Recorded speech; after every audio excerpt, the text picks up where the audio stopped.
السلام عليكم. شلونكم؟ ان شاء الله الكل بالخير.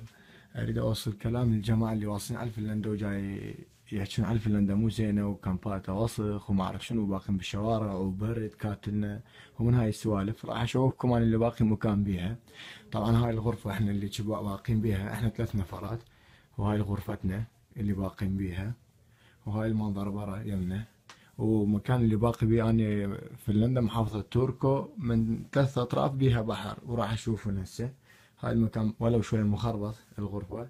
هاي المكان اللي احنا باقين بيها، هذا الغرف.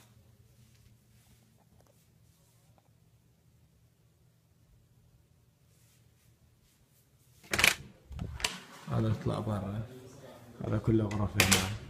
لا لا خواتشي وين؟ هذا برا، هذا البحر اللي تشوفوها من يمنا. هذا المكان احنا باقين بيها. وهذا عراقي بعد ملابس، هنا بارد شوية يعني، لابين على الشمس. راح اشوفكم من بطبخ، تكرمون التواليت والحمام.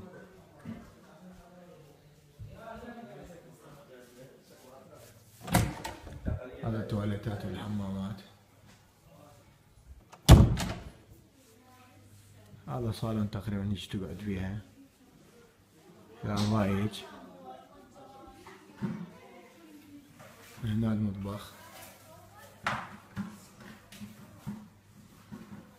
هذا المطبخ. طبعا هنا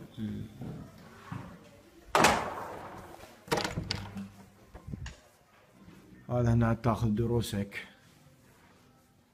هذا المكان احنا باقين بيه، واللي يقولون فنلندا وكذا وكذا وكذا، هذا بس جاي يحكون على مود احد لا يوصل هنا. طبعا انا بالنسبه لي اوصي كل واحد يوصل هنا احسن من كل الدول، من كل نواحي. طبعا تكرمون الحياة، ما يدخل داخل الكامب كله هنا.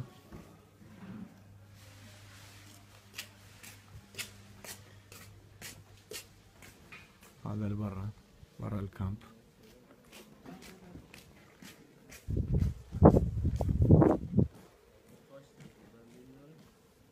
هذا المكان احنا اللي باقين بيها.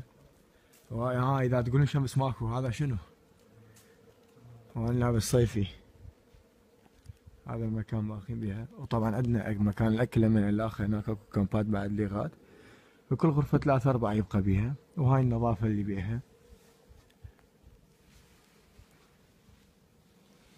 وبالنسبة للرواتب، إذا تريد بالشهر تاخذ 90 يورو أكل وشربة كلها عليهم، وإذا تريد بدون أكل وشرب 316 يورو ينطوكم بالشهرية.